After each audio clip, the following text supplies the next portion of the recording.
সবজিটা মজা, এটা কর্নফ্লাওয়ার দিয়ে করে এই সবজিটা না? এই বাদশা লাইয়া সেই মজা পোড়ার পরে চলতেছে খাবার দাবার, কথা বলার সুযোগ কম।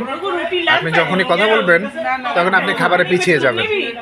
অতএব নে একটু নে। আমিও চিন্তায় আছি। দোস্ত চালাইতে আসতো না, কথা বললে সমস্যা আছে? সমস্যা নাই, সমস্যা নাই। না কোনো সমস্যা নাই। আমার আজকের এই দিনটা আমার খুব ভালোই লাগতেছে। তুমি যে এই ভিডিওটা করতে আসো, লাইভ করতে আসো, এজন্য তোমাকে হাজার হাজার লক্ষ লক্ষ ধন্যবাদ। কোটি ধন্যবাদ। ওরে মাহবুব খাইছে, শুকরিয়ার সাথে। সবাই খাওয়া চলতে আছে কিন্তু। ও সৌজন্য এটা হ্যাঁ আসছে এবং জাকিরের বিদায়ী আবার কামালের বিদায়ী আমি আরো 200 টাকা সম্ভব না। তবু চলে দিতে হয়। বন্ধুরা চলতেছে খাওয়া, তাতে কথা বলবো না, খেতে থাকি। আবার আবার কথা